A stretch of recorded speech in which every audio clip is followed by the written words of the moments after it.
Okay, brilliant. Well, thanks so much for coming, everyone. It's really nice to see you all. As Sian said, I'm going to be talking about the research that Natalie and I have been doing for about the last kind of 5 or 6 years now, looking at women's experiences in the miners' strike of 1984-5. Before I kind of get into women's experiences in the strike, I am going to talk a little bit just about the strike itself. For anyone who doesn't know all this background, so some of you will know all this already, apologies. So the 1984-5 miners' strike lasted for a full year, from March 1984 to March 1985. And it was a strike not over demands by the workers for higher wages, but over opposition to pit closures. So at this point in time, the coal industry is of course still nationalised in Britain.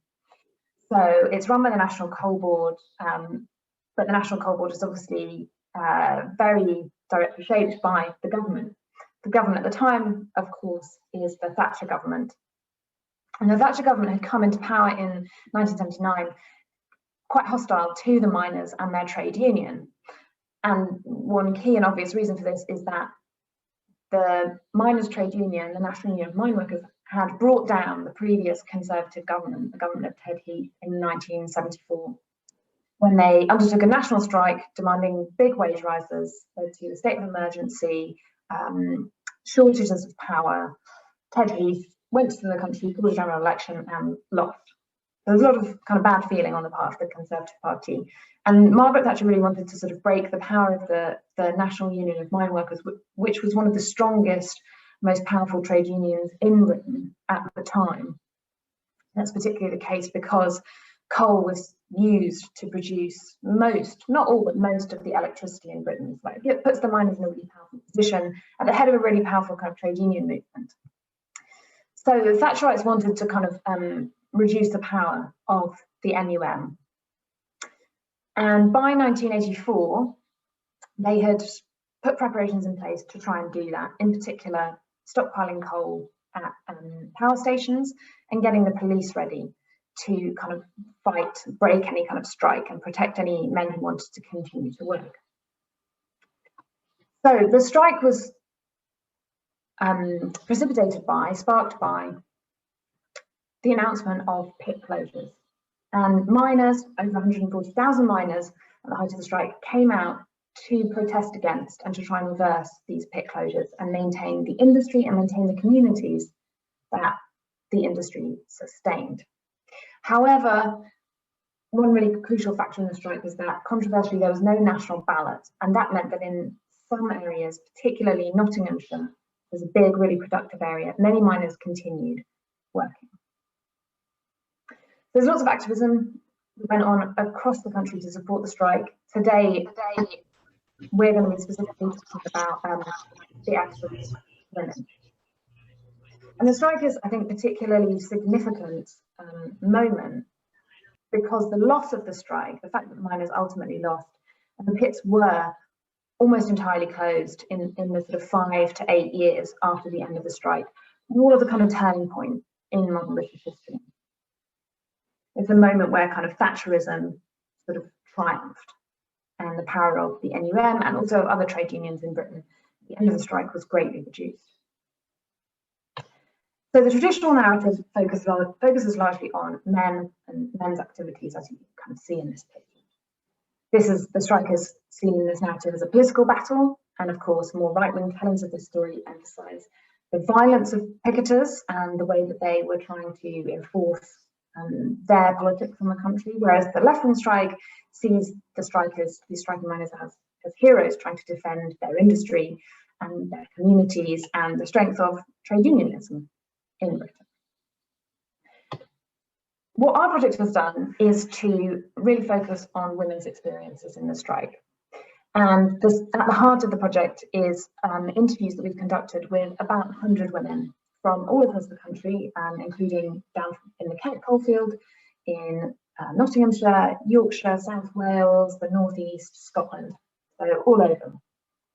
And we've interviewed both women who supported the strike and women who opposed the strike as well, trying to get a picture of how women survived during the strike. And also we've done kind of whole life story interviews. So we're trying to place women's experiences in the strike in the bigger context of women's changing lives in the post-war period. So I'm going to just tell you about a few of our kind of main findings and play you a few clips in order to give you a sense of some of the oral history material that we have collected for the project.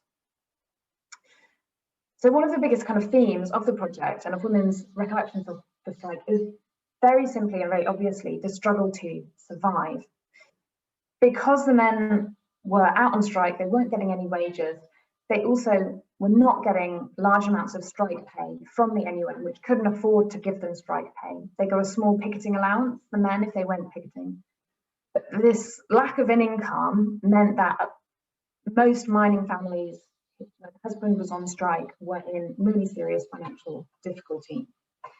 And I'm going to play you a little clip from Alison Anderson, who's one of the women who we interviewed from up in Scotland, where she talks about what it was like being quite a young wife, actually pregnant during the strike, and how she was kind of scraping together money from here and there to try and make ends meet.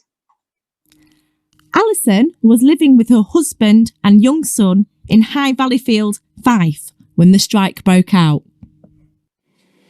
Can you remember the strike starting? No, not really. You went on strike on the march. Then I fell pregnant with Hazel. And then we moved house. We had always wanted to move down to a wee village called Couris. And we always wanted to move down. And I got a letter saying on the November that we had this house. And I thought, oh my God, I want the house, but there's no way we could afford to move down. And so the social work gave us their van. And we took the house in Couris and we moved down, but it was all electric. And I never had the money to pay this electric because my flat in Valleyfield was a coal fire. Right. So then down we went on the November, and that's when things got really hard for us because it was all electric heating. And I had a wee boy, I put the heating on in his room, I put the heating on in the living room. And these gas bills were coming in, really fast and furious, these electric bills. And then I got I was on a way over £100 then. And I phoned them up and I told them, I can't pay this, my husband. Striking minor. They said, well, you've got to pay for it. If you don't pay for it, we'll be out to cut you off. So, and you're pregnant at this point as well. well. I was pregnant, yeah. So there I was, pregnant. We got £9.10 a week because Maggie Thatcher says that we were all getting strike pay, and we never got any strike pay. We never had another penny. So we had £9.10 a week to live off of. And then after a few months, the social work department came out to the club and spoke to all the miners and says, look, we will give you food lines for the co-op and you don't have to pay it back. So great.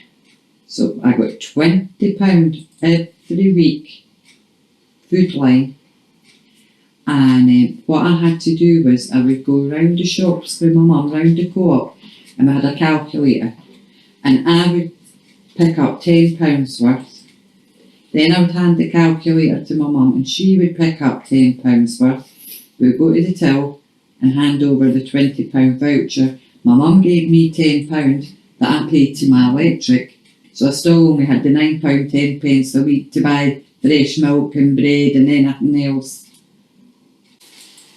And then after the miners' strike, we all got letters telling us how much we owed. So I think you really get a sense from that clip of just how difficult kind of daily life was, paying your bills, buying food, keeping your house or your flat warm, which is obviously particularly difficult or particularly important if, as with Alison, you have small children. So this is the kind of background reality for the wives of striking miners during the strike, and this is going on for an entire year. But alongside these very kind of difficult memories that we've heard from women who we've interviewed, there's also another side of the story, which is women's activism in the strike. Alison was living. So during the strike, women from all of the coalfields that I mentioned earlier organised into groups to support the menfolk who were on strike, and also the small number of women who worked in things like the pit canteens or the pit officers who went on strike, because some of those women did go on strike as well. They formed this network called Women Against Pit Closures, and they did an array of things, which I'll talk about in a little bit more detail in a moment. They did the kind of what we might see as the traditional women's work of running soup kitchens and providing food parcels. This is an image on the slide of a woman in South Wales giving a food parcel to a striking miner.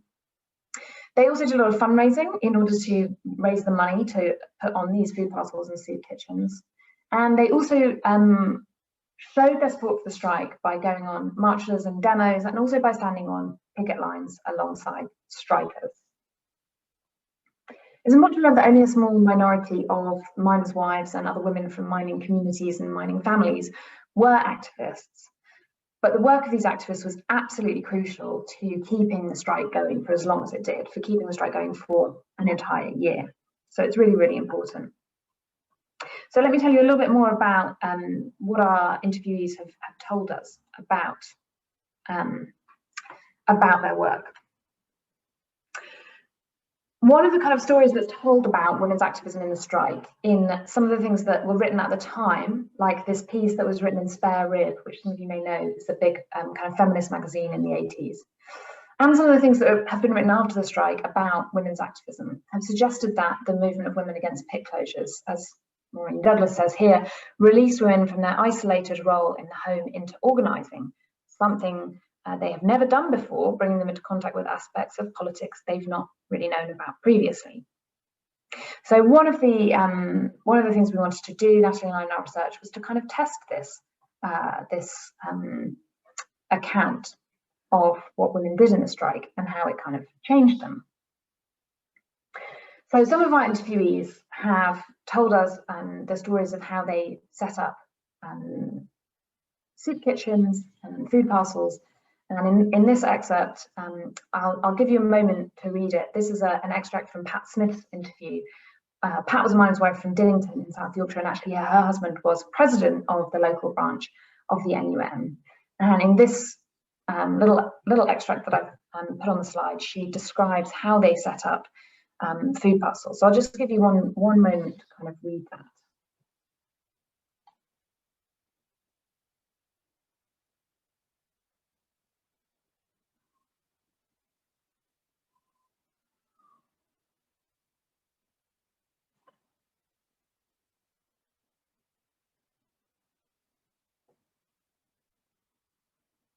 So you can see in this extract that the activism that Pat undertook sort of got going in quite an ad hoc way, as women like herself, who were the wives of striking miners, kind of came together and looked around for opportunities to support their husbands and to support the community. And because many of them had, of course, experience of mass cooking, they chose those women to kind of run the soup kitchen, which they set up to feed striking miners and their families. And they took on the work of providing food parcels, which is, of course, really important to miners who are struggling to kind of, miners' wives who are struggling to feed their families with almost no money coming in after. This next slide gives you a sense of the kinds of things that women like Pat were putting in the food parcels that they were distributing. This actually comes from some archival research that we've done in South Wales, and this shows what was going in early May 1984 into food parcels that were being distributed by this support group in South Wales. And I think you can see that it is not a large amount of food. Nevertheless, this was absolutely crucial to many families. The other big element of women's activism in the strike was this work of going on rallies and marches in order to demonstrate their support for their menfolk, and going on picket lines. In fact, only a minority of women actually went on picket lines, and perhaps there's a couple of reasons for that. One is that more men seem to be opposed to women going on picket lines than were opposed to women doing those, as I said, perhaps more typically feminine roles of providing food parcels and soup kitchens. So standing on picket lines, which were of course quite a kind of masculine and often in the miners' strike a very violent and potentially quite dangerous space, this seemed to many men and to many women as well like it might be more dangerous, potentially inappropriate for women, and it certainly seems to have kind of challenged gender roles more profoundly. I'm just going to play you one more clip from Aggie Curry, who's another one of our interviewees, who is from South Yorkshire, and in this clip talks about the experience of going on picket lines, and I think this will give you a sense of some of the reasons why some people thought this was controversial. Anyway, after that, I started going on all women's picket line. They were good and still going out all over the place speaking and what have you. So where did you go on the women's pickets? It mostly Nottingham's. You went to Nottingham a lot? Mostly them. I went to Rosso. I was pretty death at Rosso because they were bloody crazy. Is that Rossington? Yeah. Bloody crazy them pickets through there. Were they? Yeah, bloody crazy they were. And what, in terms of how crazy how? Well, if any lads got arrested, they'd go put bricks through police with coppers, what do you call police stations' windows and that. Right, so they were quite violent. Yeah. And I thought, God, if I get arrested here. I really didn't want to get arrested. And then we done a march through Rosso, and I can remember somebody chucking a brick through somebody's window. Must have been the Scab's house. And I thought, a baby could have been laid in there. So I went crazy. I said, how do you know they want a baby there or no person there? How do Aggie, in fact, during the strike was arrested, in fact, many times. There was only a small number of, a small minority of women from mining families who got involved in activism, and it was only a very small minority of those women who actually went on picket lines, and an even smaller minority who actually got arrested. But some of them, like Aggie, did and were really on the kind of the front lines of this struggle. One other important part of our project has been to look at not only those women who were activists and who were supporting the strike, or who were at home kind of supporting their husbands on strike, but not involved in activism. We also wanted to look at the experiences of women who actually opposed the strike. That has included us talking to women like Christine from Doncaster, who was working for the National Coal Board during the strike in the office, and who herself decided to continue working during the strike. And so she actually was one of the people who was crossing picket lines in order to go into work. So she was facing picket lines of striking miners. And in this clip, she's describing what that was actually like. So I'll just give you 1 second to kind of read through that.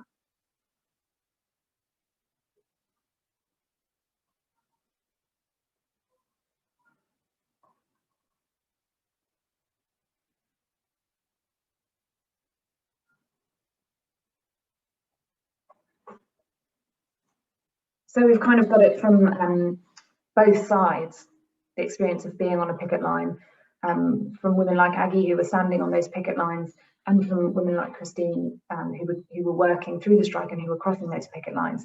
And it is really clear just what a kind of intense and frightening experience it would have been, quite possibly whichever side you were on. the experience of going picketing and the fact that women went picketing and stood on these picket lines in the strike is one of the things that has been most often sort of cited as evidence that women were doing something radically new in the strike, that working class women were, as someone like Maureen Douglas was kind of arguing in Spare Rib during the strike, kind of taking on a dramatically new role outside the home in the strike and getting involved in politics in a way they just hadn't in large numbers before.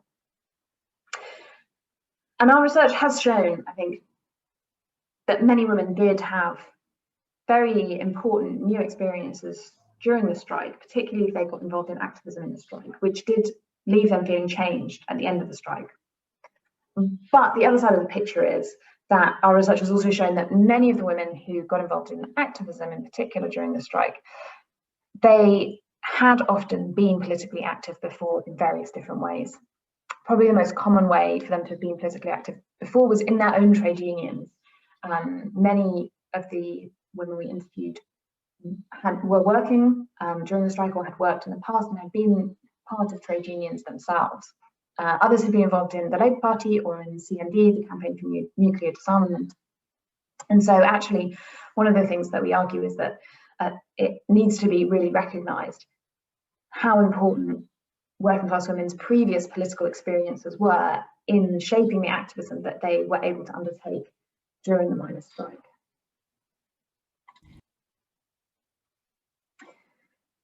So I just want to finish with a couple of legacies, a couple of kind of concluding thoughts from the incredible women who we interviewed. Many of the women who we interviewed, and this was particularly the case for women who were involved in activism in the strike, they actually did look back on the strike in some ways as a positive experience. I think perhaps Aggie's comment on this slide sums it up the most. So Aggie is the woman who you heard from earlier who was talking about going picketing and what a violent kind of experience picket lines could be. But she says on this slide that she would do it again in a heartbeat, and that's something that she insisted on all the way through her interview with us. It's an incredibly intense experience, really difficult in terms of trying to keep families going with often almost no money coming but also an experience that many women got a lot out of in terms of coming together as a community, in terms of supporting other women and gaining support from other women, in terms of standing up for their political beliefs and the things that they believed in and opposing Thatcherism. So for many of the women that we interviewed, the strike is not looked back on straightforwardly as a positive or a negative time, but there are really important lessons that many of them feel that they learned during the strike and that they wanted to kind of pass on through doing their oral histories with us. All of those oral histories are available for future researchers to use at the National Coal Mine Museum for England, which is near Wakefield. And some of them are also, little clips from them are up on the little online exhibition that we put together.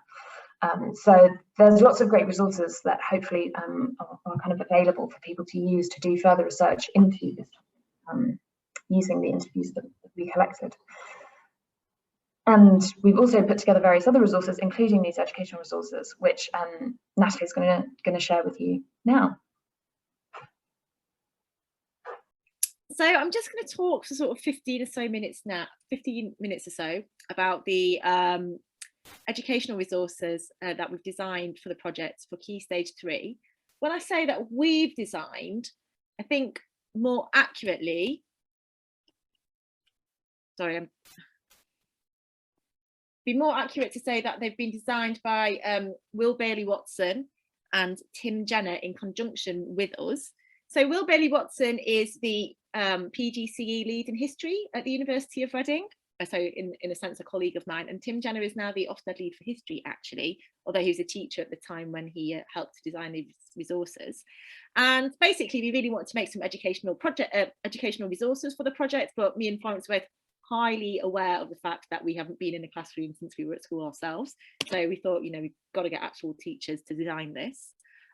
It has to be said, it's actually Will who's designed this PowerPoint. So he's talked, we've had sessions like this before, and he's talked through these slides himself. So I'm trying to pretend to be Will tonight. I'm not quite sure how successful I will be, but I'll do my best. These are trial resources still. We're really interested in your opinion and what we can do to tweak them. And there are extensive teacher notes available for each lesson. So there's 3 lessons for 4 of those 3 lessons, which will helpfully explain the rationale behind all the sort of pedagogical decisions that have been made. All the resources are available online on the UCL website, so hopefully you've seen that link that I've sent in the chat. And at the end of today, I just want us to think a little bit about the aims and of these resources, and how the sort of thinking behind the resources could be sort of decoupled from the context of the miners' strike and applied for other historical contexts throughout the curriculum. And I think that's particularly important for areas where schools might not actually have close links to coalfield communities.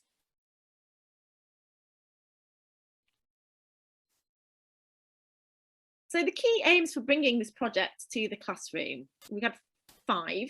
So these are the aims that Tim and Will decided were really important. So firstly, it's guided by a genuine historical inquiry about the 1984 strike.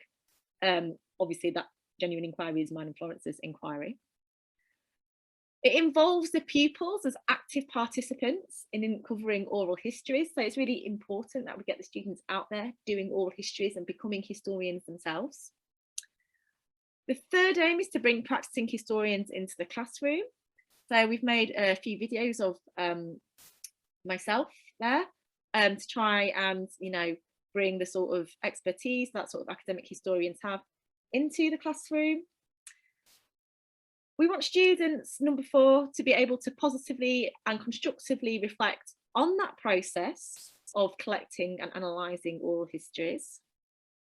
And the final guiding aim for bringing this project to the classroom was for students to be able to sort of have a tangible outcome that captures a meaningful sample of historical thinking, and in some ways hopefully contributes back to a community understanding of the past. So when we designed these resources at first, we were really thinking about them being used in sort of classrooms in ex-coalfield community areas, where we hope to some extent the pupils will have at least heard of the miners' strike. They may or may not, to be honest. So we thought it'd be interesting for students to be able to really engage with their local pasts and to think about how the history of the area sort of shaped the sort of local context that they're living in today. So, as we've already talked about, these resources are guided by myself and Florence's research.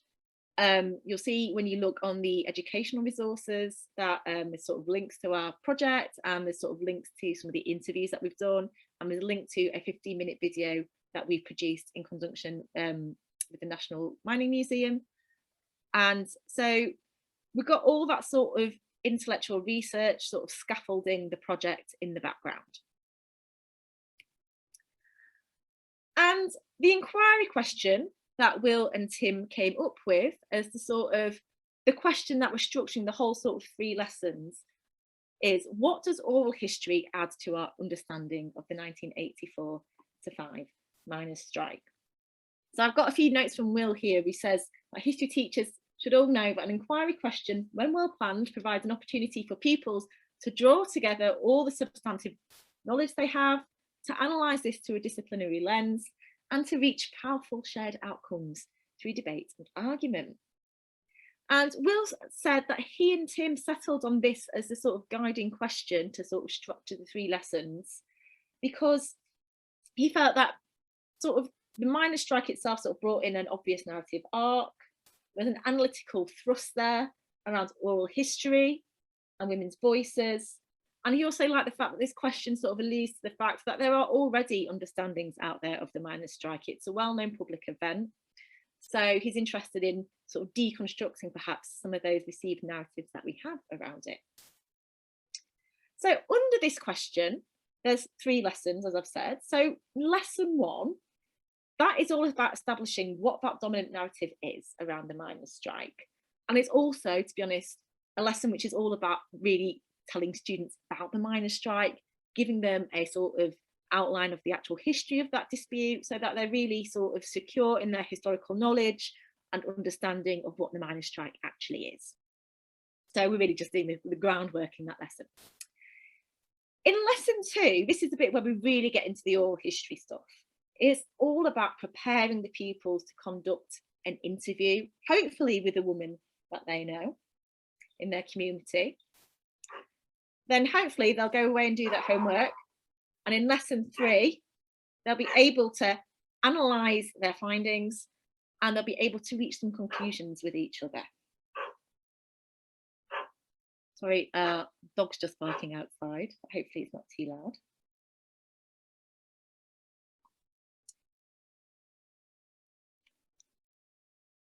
So this second aim of these guiding aims is to involve the pupils as active participants in sort of doing oral histories.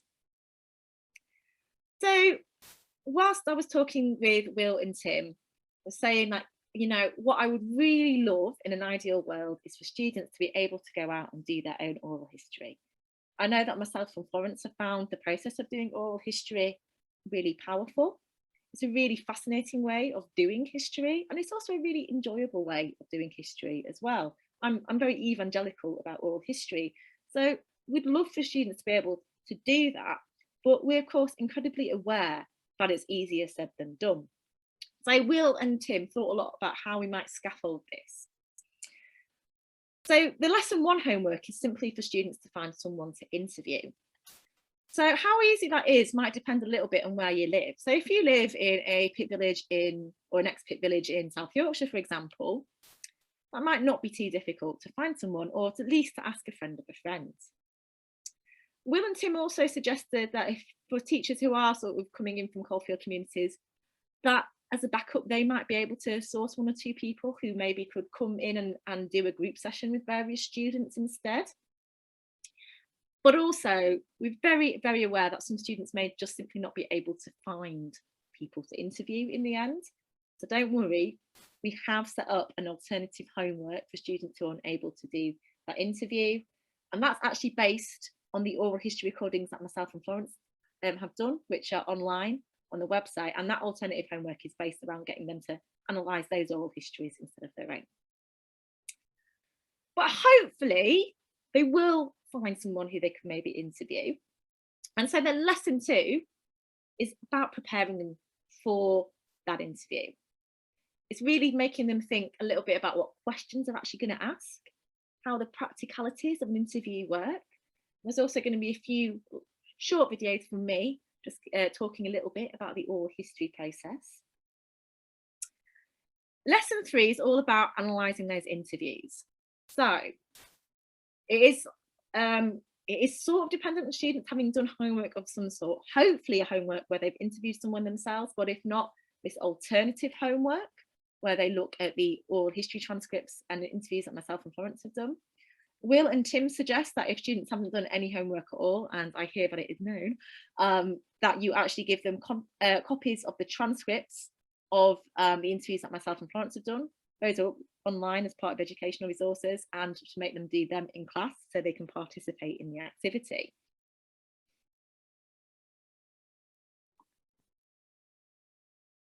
So hang on just a minute, just trying to go forward. So aim 3 that Will and Tim really wanted in terms of, as I say, structuring these lessons was to bring a practicing historian into the classroom. In that case, this is moi. And really, part of the point of this is to sort of show them that historians aren't just old men with sort of tweed jackets, you know, sort of sitting in their studies smoking a pipe. I mean, there are some historians like that. Will was very excited. Obviously, I live down south. He's very excited about the fact to have a northern accent, and he thought, you know, it would be good for students to recognise that sometimes, you know, historians come with all different sorts of accents, they're from all different sorts of backgrounds, they're not necessarily super posh, and you know that historians come from communities like Doncaster and Barnsley as well. So that's part of the rationale of bringing a historian into the classroom. But it's also to give students an insight into what we actually do, right? So these 3 short videos are just me talking quickly about the project and why we wanted to do it. And so I talk a little bit about, you know, being from Doncaster and having a grandparents of mine and stuff like that.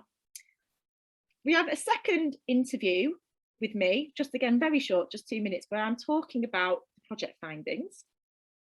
And in the sort of third video, I just give them 5 top tips for how to go and do their own interview. So you'll get the links to all of those videos. They're on YouTube, but the links are all in the PowerPoint.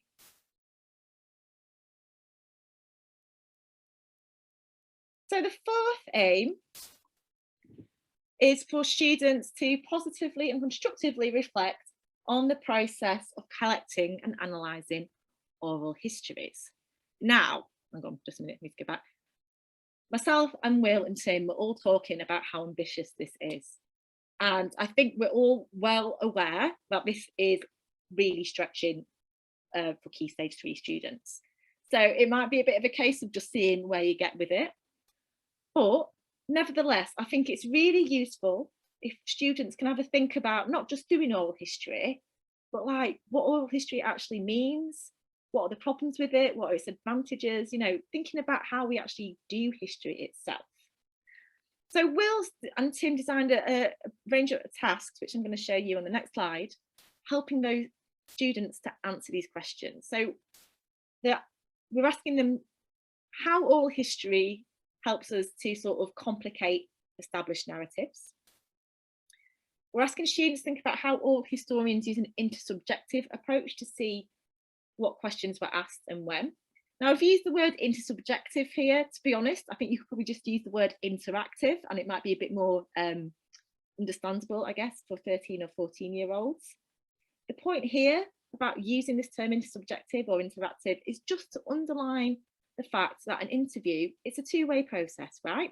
You don't just come to an interview with a list of questions and sort of, you're not just a robot just saying those questions. Like, you're a human being, you often change your questions that you ask as you go through an interview. You react to the interviewee's personality, you react to what the interviewee tells you as well. If they tell you something that you weren't expecting, that's really interesting, you don't just go, oh, well, you know, wasn't interested in that, so I'm not going to ask. Like, you delve into it. So we just want students to sort of get that point, really. And we also want, and again, this is probably quite ambitious, but we want them to think a little bit about how oral historians analyse the fallibility of the interviewee, right? So here we're talking about issues around memory, right? So that's probably the easiest way to explain it to students. You know, people don't remember things that happened like 4 days ago accurately. So, you know, there's issues around how people are going to remember things 40 years ago. So you can talk a little bit about those issues with memory. I talk a little bit in one of the videos about how we can sometimes overcome some of those problems by sort of contextualising it with other sorts of primary sources from an archive. But we would also like them to think about the fact that sometimes people misremember, not just as a problem. Yes, it's sometimes a problem, but it's also revealing in itself, right? And the example that we give on the teachers' resources is we say sometimes we get people had a difficult experience in the miners' strike and they sort of say how rubbish their lives have been since. But then we go back through the interview and we actually see some quite happy things which have happened to them in, you know, the 1990s and the 21st century. So we have to think, why is the interviewee telling us this, right? So it probably tells us something about, you know, how devastating the strike was for the community, perhaps. It might be the interviewee trying to make a political point about how destructive the strike was. So there's lots of different places you can go with this issue around the fallibility of the interviewee and memory. You might just have to keep it simple, but you might be able to push that a little bit as well, depending on your students.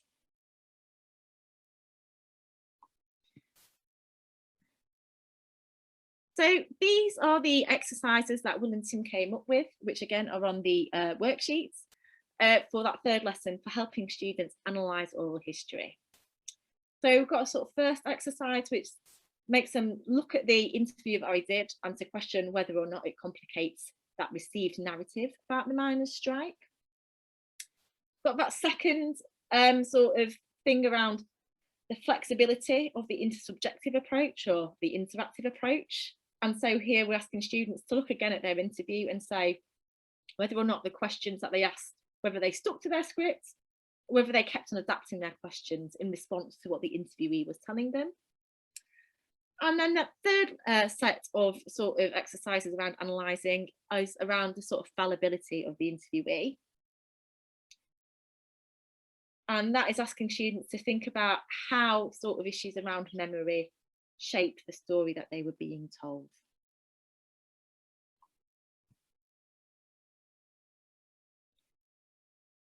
So the end point, the final aim of these resources was to produce a tangible outcome that captures a meaningful sample of the historical thinking and possibly, maybe, hopefully contributes back to a community understanding of the past.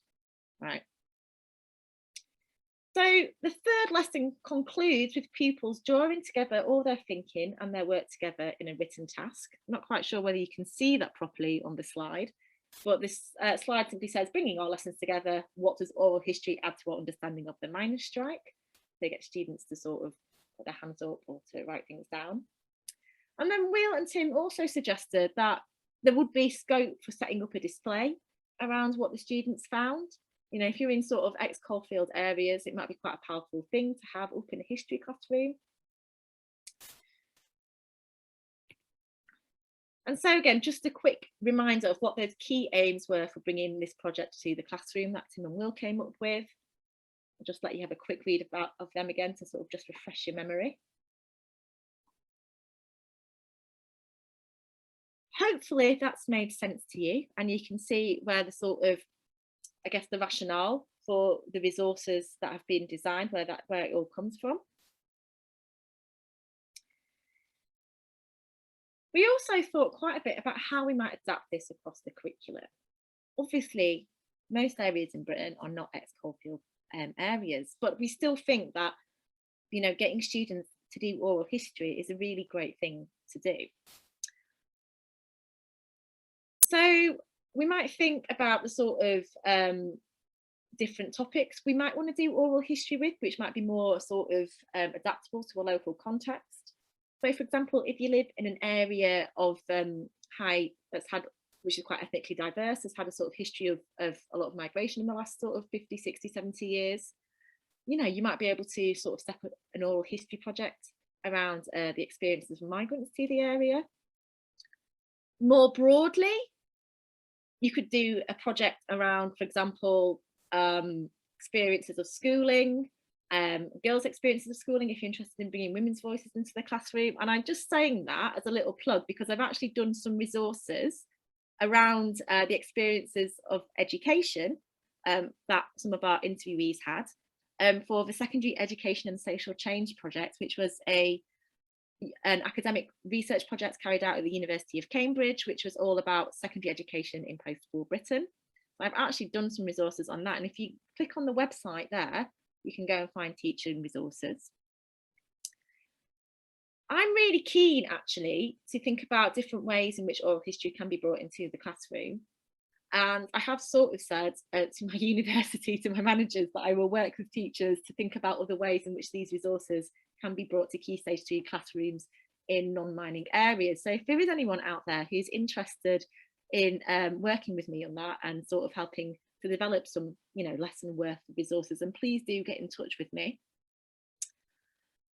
Will and Tim were also thinking about places in the school curriculum where we can have these sorts of resources. So these resources are really designed at a sort of year 9 level. So you might be able to teach your sort of local history at Key Stage 3. Will and Tim also said about the OCR historical environment module at GCSE. I'm going to be honest, I don't know really what that is. So I'm sure you guys probably all know much better than I do. And Will and Tim were also thinking about how we might adapt some of these resources further, and they were thinking about the ways in which we might sort of slightly change the questions that we're asking. So we might not be asking about disconnects between national narratives and local narratives, or we might want to be asking about complicating one historian's narrative instead. You know, there's various things you can do there. And they also say, you know, given that we're all so used now to this virtual world, that it might even be possible to get in touch with historians who are working on various academic subjects to get them to record just very short 1 or 2 minute videos that can be shown to pupils in the classroom. Right, we've come to the end now. Hopefully I've done a passable imitation of Will there. As I say, I'm keenly aware that I'm not a teacher myself. So I'm really interested in hearing people's feedback there, but I'm also, you know, happy to take any questions.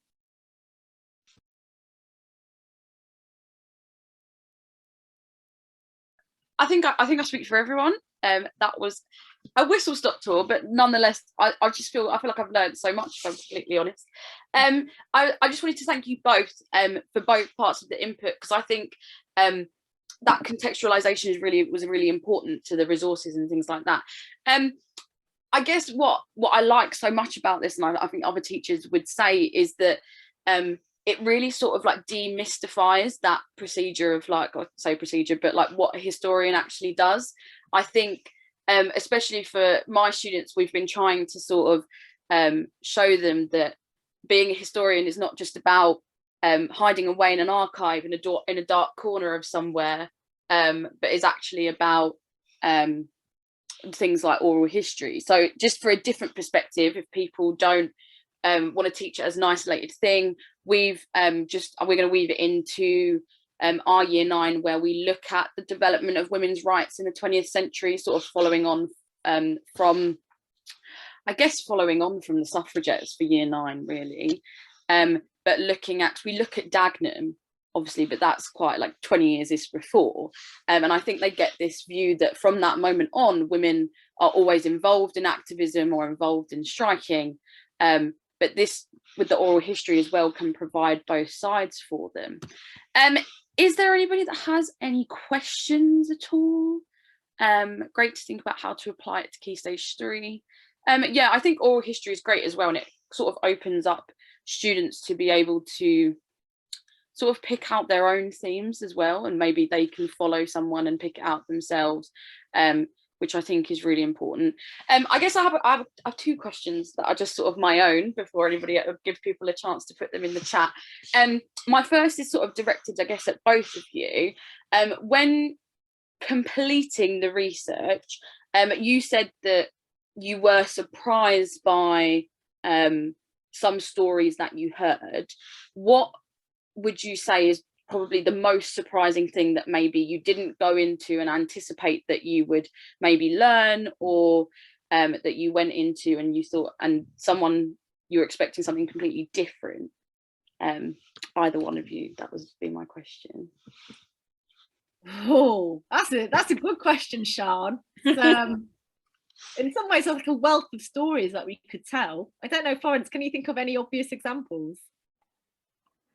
I was thinking about the interview that we did with a woman whose husband wasn't on strike. She was in Nottinghamshire, and she really interestingly told us about,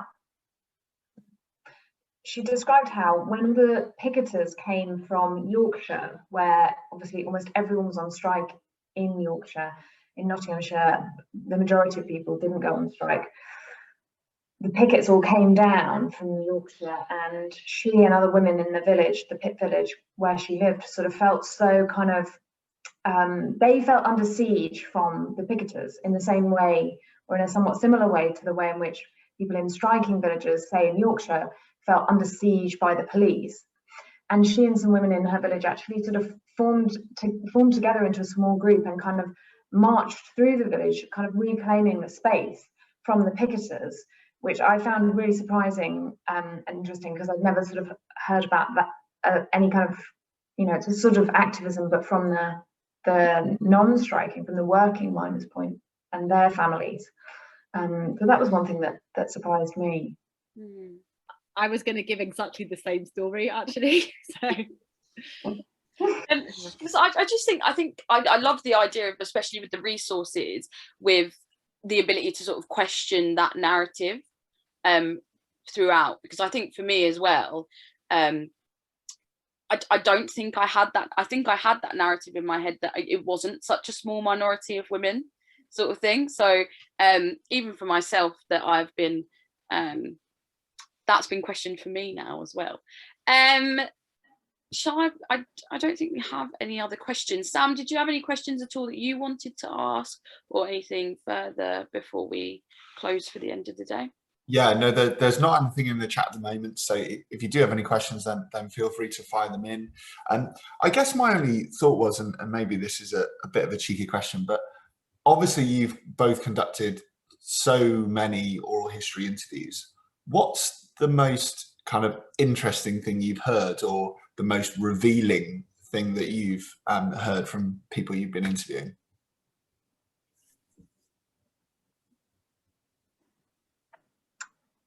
Again, it's sort of difficult to pick out one single moment.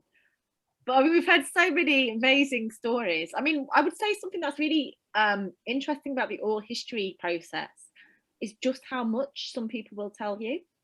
Not everyone. Some people are quite guarded, and which I understand, to be honest. We've never met this researcher before.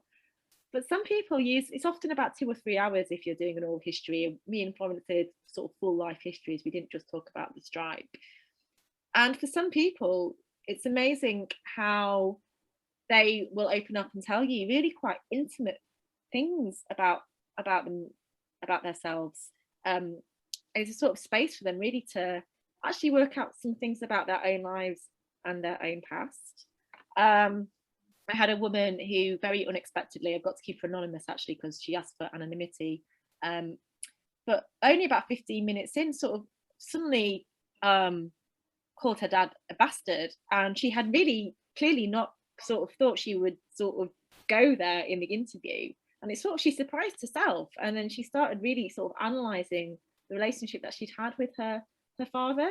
It was such a powerful moment, and these moments are, it's such a privilege to hear people's stories. Sometimes it's quite confronting, to be honest, as well. We're not trained therapists, and sometimes people get very emotional, so there's quite a lot to navigate there, and you know, to be ethical, to make sure that people aren't left upset by an interview. But yeah, I can think of more in terms of really powerful emotional moments that I didn't expect to happen is a sort of, we've had a lot of those in interviews. I don't know, Florence, is there anything you want to add? I was just thinking about how varied the interviews are. I mean, there are obviously some things that come up again and again, you know, stories about how you cope when you have almost no money coming in, you know, the things that people did. You know, we had lots of people talked about, you know, chopping up a fence to get firewood to make a fire in their house to keep their family warm that winter, for example. But also there is this incredible variety. I suppose this goes back to what Sian was just saying. I think one of the amazing things about oral history and about the possibility of sort of students potentially doing it with people they know, their own families, you do come up with just an incredible wealth of different experiences, and you realise that the narrative that is perhaps most prominent in the public debate is only one part of the story. So I think, you know, if you read an article in The Guardian today, for example, about women in the miners' strike, they'll all have been activists, and they'll all be kind of saying, oh, you know, the strike was tough, but it was brilliant. And that's really, really important. And the work of those activists was, you know, absolutely incredible and sort of astonishing. And you're kind of in awe of what they did in the strike. But I think it is really important and interesting to remember that other people who didn't have that experience, who weren't activists or who opposed the strike or who worked through the strike. So that's kind of what I find almost most exciting about oral history. Yeah. Yeah, that's really profound, actually. And I think especially for us as history practitioners, especially at the moment, there's a real push rightly for us to include more diverse voices and include more nuance. And actually, it's something I've never really thought about before, using the classroom, but I can see how it'd be incredibly useful, actually. I actually, bizarrely, when I did my master's, I did a master's in public history, which was really, I was prolonging the inevitable for a year and spending another year as a student. But I did an oral history project actually about football hooliganism in Liverpool. But kind of, yeah, it led to very, very different outcomes than I expected. A lot of the people I was interviewing now live very normal lives. Yeah, it's a good point. It brings diverse voices, doesn't it? It brings difference of opinion and nuance. And I think that's something as history teachers we should always be trying to find in our classroom. So it's a great idea. There has been a question that's come in. Thank you, Helen. Helen asks, do any of the women, I assume that she means the women you talk to, do any of the women regret taking part? And do they still stand by what they said? Good question. I don't think any do really regret the activism that they undertook. I think women's perspectives on the strike now are quite varied, but they were also varied at the time, because there were some people who thought that going on strike in March 1984 was a mistake, and that the union, you know, it was a misstep, it was a miscalculation, and they weren't going to win. And of course, the fact that they didn't win has made perhaps more people look back and say, well, could it have been different? But it's really difficult, because the union was sort of provoked into striking, and it would have been hard for the union to just kind of say, oh, you say you want to close all these pits, okay, sure. So it's such a difficult thing to weigh up. Would it have been better if they'd done it a different way? And I think even people who look back and say, oh God, if only it could have been different, often also feel, well, you know, the government wanted to destroy the industry, and that is what happened. I also think it's important to say that if it's people who regret taking part, they might not have wanted to volunteer themselves for the project. So this is another complicated thing about oral history, right? It's never it's difficult to get representative samples. I mean, there's a debate we could have about what a representative sample might even look like. It's generally people who want to tell their life stories, right? And that generally means it's people who are comfortable with their lives, who are comfortable with their life histories and what they did in the past, who feel they have a reasonably positive or happy story to tell, right? So you've always got this issue of what we might think of as sample bias in a sort of social scientific way. But yeah, that's a problem for oral history. I say a problem, it's just the fact of what oral history is in terms of the people who come forward. You always know there's this sort of dark mass out there of stories that for whatever reason you're not hearing. So that's always quite frustrating. Doesn't mean we shouldn't do it, but you know, you'll always come across against this issue. Yeah. This is really, sorry, I've just seen a question that's come up in the chat from Gemma. I don't know whether you want to read it out. Or... Yeah, just said the words right in my mouth. So Gemma says, I'm undertaking my PhD on women in the miners' strike in South Wales coalfields at the moment. She's had several messages saying that I should leave the strike alone when I've asked for interviewees.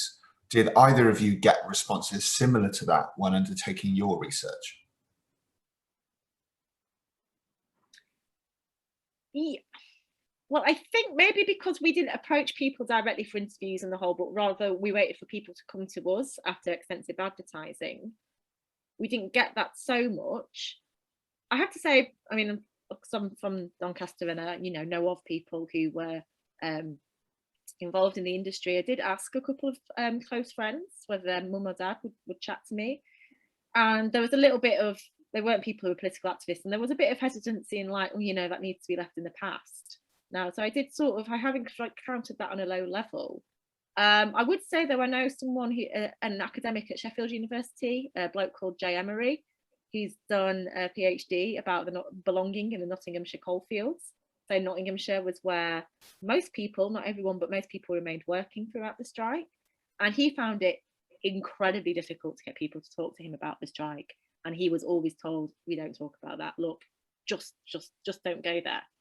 So I don't think you're alone there, Gemma, basically. And I think it depends on how contentious the strike was in a local community as to how easy it is to get people to talk about it, to be honest. Yeah, and I suppose kind of linked to this and what you were saying before, to a degree, the people that you are getting are to an extent kind of quite self-selecting, aren't they, I suppose, which makes it tricky, I'm sure. Sean, there's nothing else in the chat at the moment, so unless you had any follow-up questions, I think we're ready to go ahead and close. I mean, I could probably ask questions about the process all day, if I'm honest, just because it really interests me. But no, do you know what? I think we shall end it there. Thank you, everybody, for joining us tonight. It is our last event of this academic and very strange academic year. Also, can we give a big thank you to Natalie and Florence for joining us, taking out this hour of your evening to do that for us. Really hope you enjoyed this recording. Before you go, please just do us one really quick favour. and just click subscribe to our YouTube channel.